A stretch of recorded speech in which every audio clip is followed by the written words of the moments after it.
Welcome to Off the Post, brought to you by Lights On Electric and Cover All Exteriors. I'm Russ Cohen. We've got Anthony Mingione. And how are you? Doing okay, Russell? How are you, sir? Well, I'm in my car, but other than that, I'm doing good. I'm not living in my car, so that's the good news. And we have Michael Jello. Mike, how are you? I was waiting for Russ to break it on the road again. Sometimes timing just is what it is. All right, so let's get into the hockey action. Still a lot of talk about the Olympics. An interesting thing now is starting to happen, and I feel like there should have been more leeway with teams and players for this. But if players aren't like drug tested and haven't filled out like a questionnaire, they're not eligible for the Olympics. So just to be considered, they have to do that. So like Matthew Schaefer, as an example, just went through the process, is going through the process today. Like a guy like Scott Wedgwood has not gone through the process. What if he turns out to be the best Canadian goalie? If he goes like 15, 16 wins before the Olympics, he's not going to have a shot at making it. You mean the best Canadian goalie not named Logan Thompson? Well, I mean, we're forgetting about him, Mike, because we just know there's zero chance of them using him. Yeah. Well, I mean, go ahead, Anthony. You start. No, I'm just saying it's still to me is befuddling to me. Like this should be Thompson's job, basically. I mean, for all intents and purposes, and the fact we're having this guy, and this is with all due respect to Scott Wedgwood for the season he started, but the idea that he's the in terms of the rotation that he would get in over Thompson is just it is what it is. The logistics are. I mean, right now, Aiden Hill is hurt. He hasn't played since October 20th. Yep. Samuel Montembeault is the backup to Jakub Dobish. So, you would think that there would be an ascendance of Cam Talbot, Logan Thompson, Wedgwood. There are probably a couple other goalies I'm not thinking. Can they convince Joey Daccord to relinquish his? It's too late. It's too late for Joey. Yeah, Daccord. I was going to say if you're going to do that, that process is long past. Can they talk Billy Smith out of retirement or something like that? You know what I'm saying? It's like, I mean, I don't know what they're doing, but it's basically and Russ, we know the history with Team Canada. The goalie that comes into an Olympics is usually not the goalie that finishes the Olympics. Remember, it's almost never. Actually, if we really think about it, it's almost never. Cujo in 2002. Luongo, right? Well, I was saying, Cujo started in 2002. Then it went to Marty Brodeur after Pat Quinn pulled Cujo. Then in 2010, Marty Brodeur, and then he pulled him in favor of Luongo. That's right. That's where it went. Yeah. Right. So Carey Price was the exception to the rule. He was Carey Price. But in this instance, where you have goaltending that I think is, to be kind, questionable. Yeah, you need to bring all your guns to bear, and they may not be bringing two of their best guns. Yeah, I mean, I just think it's a fascinating thing. Like the U.S. will have some changes, but they'll be at forward. It won't be anything like goaltending, So I think that's just something that sort of jumps out. Plus, by the way, we haven't heard from the NHL about the rink. Like they are supposed to be there looking at it. Well, I mean, Team USA needs to call a shaman or like somebody to like ward off evil spells. Kachuk, Matthews, McAvoy, Jack Hughes. I mean, how many more friggin' guys are going to get hurt? I mean, as long as nobody eats out, I think they'll be okay. I think they need to have fruit prepared for them. Mike, if they just ate at McDonald's like you, they'd be in better shape. Well, not better shape, but fast food. Nothing involving glass or cutlery, Russ. Yeah, plastic silverware only. All right. Yes. So sippy cup and cups. Sippy cups. You only eat with butter knives. Yeah. So let's talk about the Toronto Maple Leafs, Mike. They did get a win the other night against the Blues, which I thought Bennington played well against them. So that's one thing for Canada. But they pulled out the win. Nylander had a really nice goal. So is everything safe now, or are people still worried? No, I mean leading question, Your Honor. Yeah, no, it goes. They're going to be worried if they're in first place. But no, I mean, okay. Brad Treliving came out with his quarterly, report, which he did all year last year, and I know that he's the only one that does it though. No GM comes out early and talks unless there's a problem. Right. He comes out at the first quarter. He comes out, at the halfway mark, after the deadline and at the end of the season. So, he does it regularly. Now they've gotten two good performances from Joseph Wall, which I think has been very important because shock of all shocks, the injury to Anthony Stolarz is worse than we thought. Oh, really? My God. So, but the other news is encouraging regarding Austin Matthews skated today. Nick Waugh skated today. Scott Lawton is back in the lineup, which means in 2 games he'll be out of the lineup. I hate to say it. It's been the pattern for Scott. It really has. Brandon Carlo didn't skate today. Matthew Nyes didn't skate today. So they're not completely out of the woods injury wise, but the victory over St. Louis, who is not a good team right now. William Nylander, even the score, he put a goal in his own net. So then at the end of the game, he put one in the right net. But, they are going to need good goaltending. They're facing a schedule right now, Columbus, a couple games, Montreal. I mean, it's not a tough schedule. But they need, I would say in the next 6 games to bank 4 victories. If they go 3-3 or 2-4, then, and it's going to be tough without a lot of their key players, but they're going to have to do it. This is what teams have to do right now. I mean, they're not the only team that has a bunch of injuries. No. I mean, a million teams are banged up. Like you can't even use it as an excuse because there's so many teams going through it. I would say this though. I think by mid to late December, those teams that had those early home games and are going to have these extended road trips, then we're going to kind of see where the records are, because I think these early home games have kind of skewed the standings a bit. I don't know how you guys feel about it. Anthony? I mean, we look at it certainly with Philadelphia. They had obviously in October where they were very heavy on the home side of schedules. Now that things are obviously, I think as we get to the end of November and certainly into December, that's going to all equal out and teams are going to, you've padded that, and that's all well and good. But again, how you play on the road is really going to be critical, I think, going forward here in terms of if you are truly a contender. And again, it's just the nature of the way the schedule broke this year with everything being condensed. So we're going to find out soon enough, I think, who the real contenders are as they get, because the road always tells you. Well, I mean, okay, the 2 teams that I cover for 2 different outlets, Toronto has played 14 games at home. And it's not even December. They've only played 6 on the road. They're going to, after tonight, they're going to be playing the next 6 on the road. So it'll balance out. That's why I'm saying their season and where things go will depend on what they do in those 6 games. Buffalo, they're in the midst. They're in game 3 of a 4-game homestand. They will be at 14 games. They go on the road for the entire first half of the month of December, and they have 1 victory on the road. So, that everything, you're right, is being skewed by, and there must be teams out there that have not hardly played at home because somebody's got to be playing. Oh, no, definitely. I haven't looked at it that close to see who they are, but there's definitely some. There has to be. Like, that's just the nature of the schedule.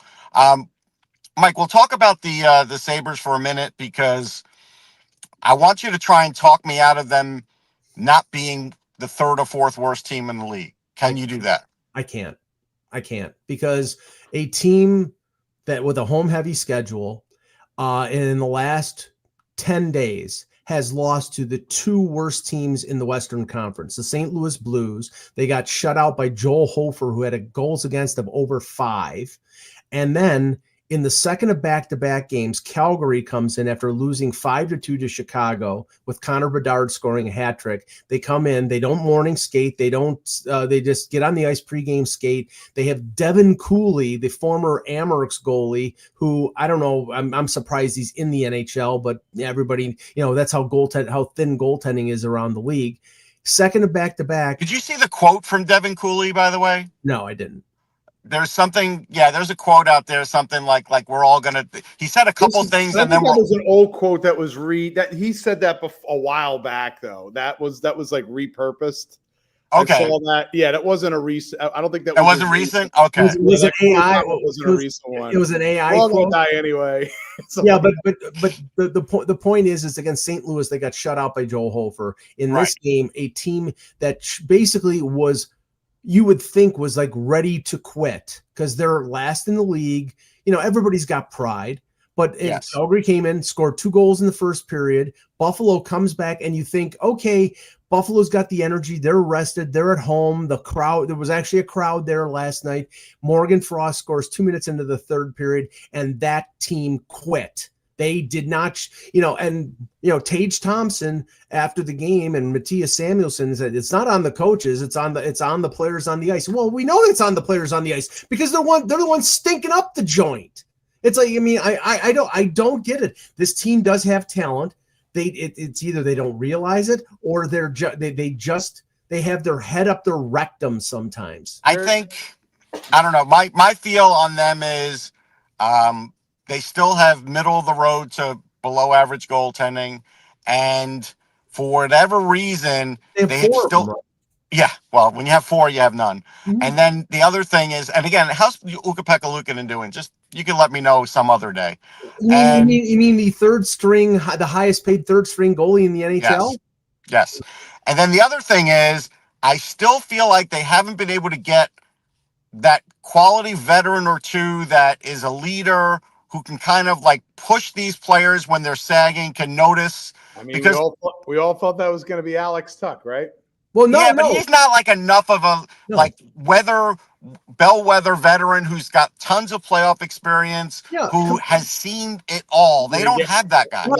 Russ, they brought that guy in. His name is Eric Johnson. The only problem is he couldn't play anymore. He was 100. Yeah, they need someone who's like 32, 33 like that. They do that through free agency or through a trade. Right. I mean, either way, they have pieces they could trade. I just got some palm trees to say to them. But, the closest that they got to it, and he's been a good player for them, has been Jason Zucker. Right. But they overpaid Jason Zucker, and that's the problem. They can't get those players because those players. But even Jason Zucker, with all due respect, and I've always liked him, he's not known as like this hard-edged true leader type. No. But what I was saying was, they can't get those players because those players, if they do get to free agency, they look at 14 years outside of the playoffs. They look at no palm trees, and they say, I'll go someplace else and take a little bit less. And that's the problem, is that they cannot get players to come here unless they trade for them. And then when these players are here and they're signed to contracts or they're getting to free agency like Alex Tuch is, they pause negotiations. So hold on. Let's not overlook that. So at this point in time, you feel like Alex Tuch is getting to free agency? At this point, since there has not been any talk of them resuming contract negotiations, I mean, now you've got the Adrian Kempe signing at $10.625 million. Mm-hmm. So now you've got your benchmark because they're same draft. Yeah. Comparably, Kempe had a 40-goal season, but Tuch is, scored 36 goals 2 times. He's a leader. He's from Syracuse. He says he wants to stay in Buffalo. Okay, he wants to stay in Buffalo if you pay him.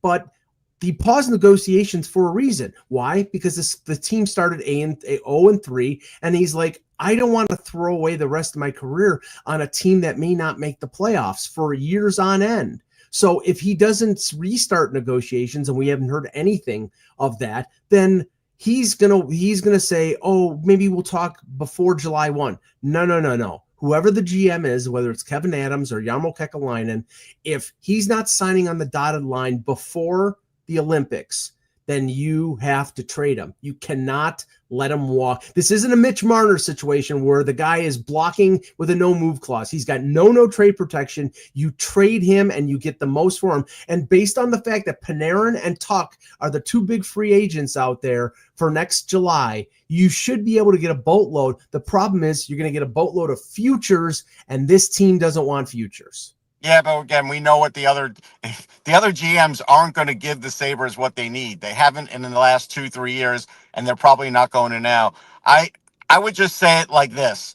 So this free agent market, that everybody looked at that was going to be so great is literally, and now that Adam Larry's line locked up, it's literally down to Artemi Panarin and Alex Tuck, like as the marquee Yeah, guy. I mean, it's just, but we all kind of knew this was going in this direction. The minute the cap went up, everything, you know, if you're going to make a move for, if you're banking on a 2026 free agency class,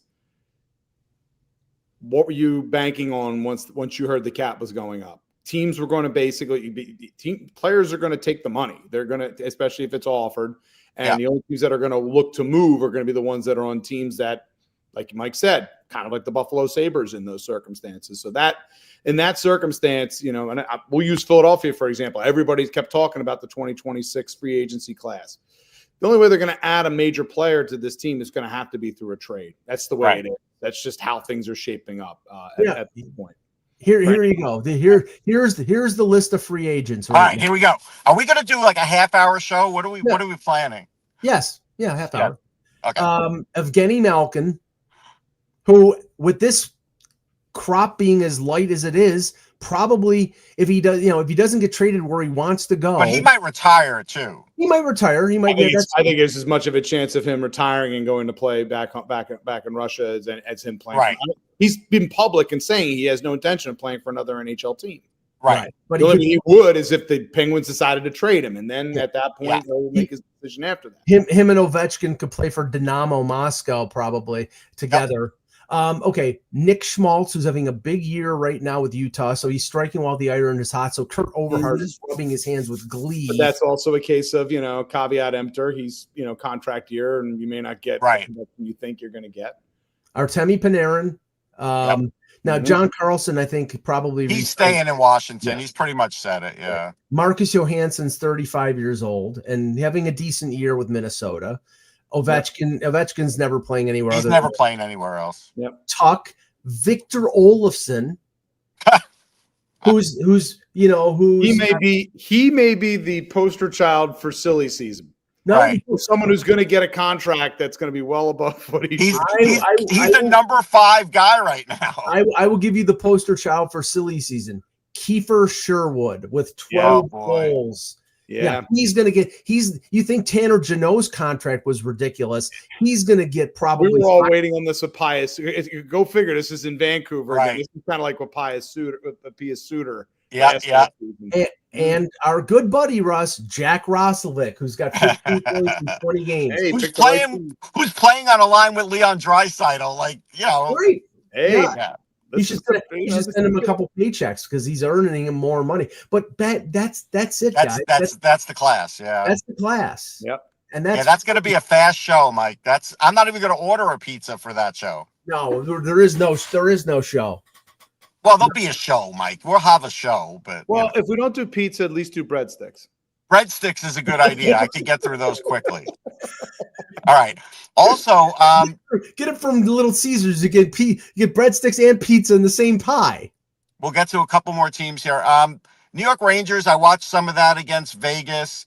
It was kind of like, if people know the Little Rascals, it was kind of like when Butch fought Alfalfa and he put his hand in the middle of his forehead and Alfalfa couldn't reach him. It was kind of like that, because you can say whatever you want about Vegas. They always find good undrafted free agents, and we can go through the roster someday. They draft just well enough that either they could trade for good assets or eventually one of those players from a draft class comes up and then they trade well.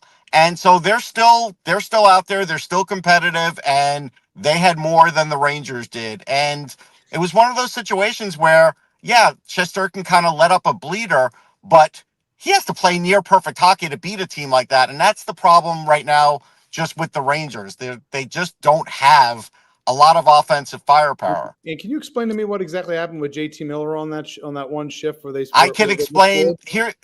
For years of watching the Rangers and writing books and talking to players, here's what I'll say about JT Miller. It's easy to be the loud guy in Vancouver and speak out against what was going on, and that's fine.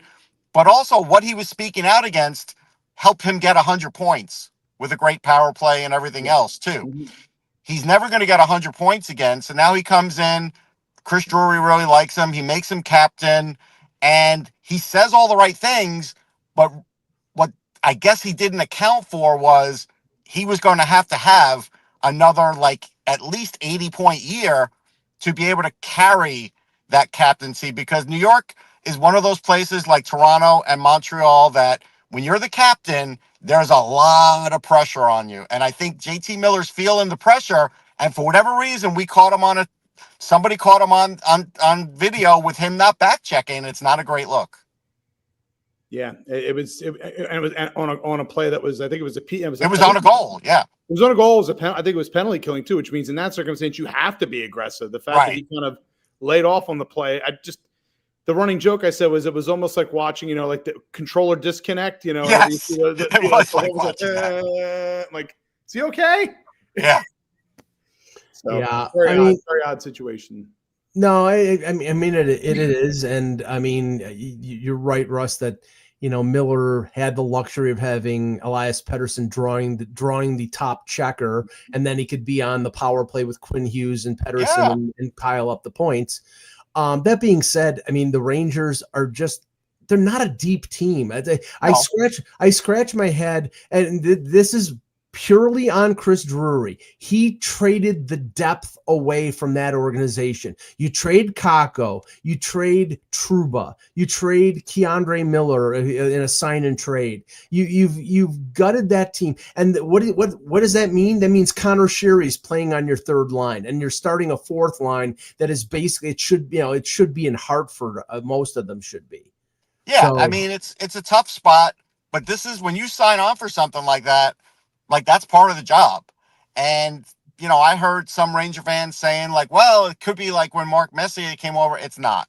Mark Messier was a different kind of leader, a much higher caliber player. It's not like JT Miller's a bad player, but it's just now you're asking him to kind of lead this team, which already had issues. And it's a tough job. So we're finding that out. Randy in the chat was saying we were talking to the free agents, and he says Anderson in Calgary. That's true. He'll be the top defenseman out there. Yes, but I'll tell you this right now, Randy, and if I'm wrong, I'll admit it.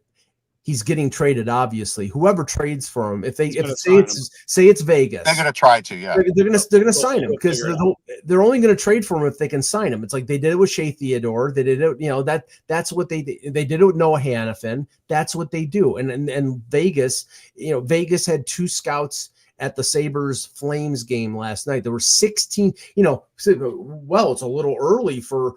It's almost American Thanksgiving. It's not that early because we kept hearing. It's not.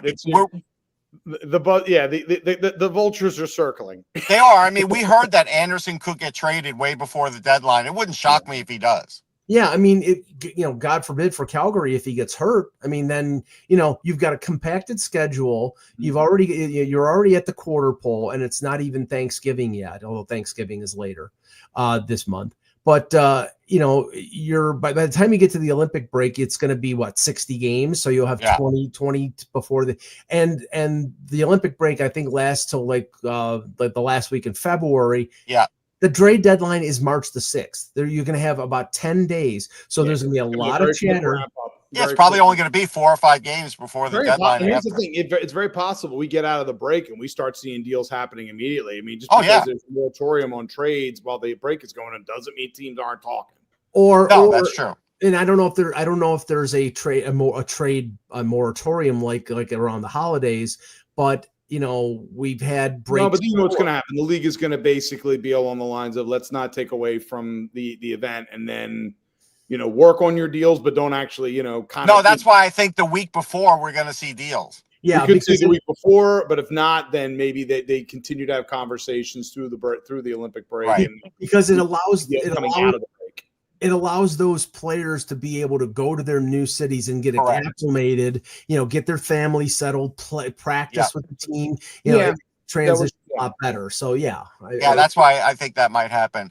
All right, Anthony. So I saved the Flyers for last because I'm in their parking lot, so why not? You are indeed. The question of the day is: if you're a betting man, right now the Cates line is broken up. I don't agree with it, but I understand why it's happening. It's going to happen. But hold on. But here's the interesting part that I'm going to ask you: as a betting man, would you bet? I'm not a betting man. You know that. I know that, but I'm asking you anyhow. would you at some point in this game say that line will be reunited and this won't last the whole game? I don't think it's going to last the whole game. What do you think? I think there's a very distinct possibility by the end of the first period, if Tocchet doesn't like the way the lines are meshing, that line could potentially be reunited. I'll give it a period. If things are going the right way, Okay. then you ride with it. But I would not be shocked. So a period is the over under on this. I do wonder because again, you've gone for 4 days? How many days now? We're looking at over 4 days since their last game. I do wonder if Tocchet does kind of go and say, okay, do I need to give this a little more than a period to kind of see if it works? So He could. I'm going to say if they're trailing in this thing going into the third and they haven't been too particularly good, can I see that line back together for sure? Yes. If they're, I'm going to say a period, maybe two. He might give it a little bit of play for it to see, okay, if it isn't clicking immediately, because I don't think you want to go full torts here, which is like, think blow up the damn thing within right after the first shift. I think you have to at least have a little bit of patience to see how it goes in game action. But by the time you're 40 minutes into this game, you should have a feel for whether or not this thing works. Again, against the St. Louis team that's, you should be able to do, you should be able to, I mean, granted, it was a shootout, obviously, last week, but yeah, you should. So listen, this game's going to overtime. Both those teams have played the most overtime games in the league, so this game's going to overtime. By the time the season's over, the Philadelphia Flyers will have played about 96 games by the end of the season with the amount of overtimes they played. I know. It's a crazy thing. Lastly, the New York Islanders, they had a hell of a road trip. They had some weird things go on in their game. The Romanov hit, the goal that Kent got called back, that Rittich, basically screamed at the referees, which I think he was right to. All of that. They're in a good playoff position today. Does anybody on this panel think they will make the playoffs? Of course, I'll go with Mike first. No, of course not. Of course not. How long did that take? No. That wasn't even. They didn't have to pause. They didn't have to take a friggin' breath. Are you kidding me? Now, Matthew Schaefer is a special player. There is no doubt. But they're not deep enough, and they don't score enough. They still don't. So, no, unless they pull off a major deal. Let's see. How many goals do the New York Islanders have so far this year? They have 64 goals. That's a lot of goals. That's a decent number. I mean, they're ahead. Listen, they're ahead of the Devils for goals. They're ahead of the Devils. But they've given up. But interestingly enough, they've given up 64. They're dead. They're dead even right now. Yes, the Islanders have had the advantages of playing pretty well. I mean, they're solid on the road at 7-4 and 1 on the road. They actually had the opposite of other teams where they've been on the road for most of the early part of the season. They are 11th in the NHL in scoring, and in terms of goals allowed. Well, first of all, we're 20 games into the season, and the Chicago Blackhawks are second in the NHL in goals allowed. Who the hell saw that happening? But yeah, no, baby. Yeah. Well, they knew what they were getting. Spencer Knight, it was always going to be good as long as he got over his issues. I think we all knew the that. NHL is got to be absolutely just tickled pink right now that the Blackhawks are a relevant franchise again. Connor Bedard's doing okay. Bedard's doing okay. Yep, he's added meat to the bone, as they say, and it's certainly working for him. And that's, if you're Chicago, that's what you were hoping for here. So Anthony, Islanders, do you think they have a decent shot, or just a good run? I think they've got they need, again, the scoring needs to. They need to keep up the scoring clip. They 64. That's a pretty decent number to get potentially if you keep up with that pace as a possible wild card team. I just don't know if they're going to be able to maintain it. So I feel say it'll level out. The key is, are they going to be able to keep the goals out to compensate for that? And if they can, obviously, then I'm going to say probably no. I feel the same way because, Mike, I kind of don't know if they have enough assets that they'd be able to trade at or before the deadline to make a difference too. No, and we have to say, okay, They have 24 points. They're tied with Pittsburgh for third place. Does anybody think Pittsburgh's going to be in the top three in the They might be. With the Devils losing Jack Hughes now, they might be. Yeah, Yeah. they're in it for now, at least where they're at. They're going to hang around. I mean, let's put it this way: I see Pittsburgh hanging around up through February, and then I'll be at that point I'll be more likely to say, yeah, this team is for real, and that's where Dan Hughes potentially gets into the conversation. Yep.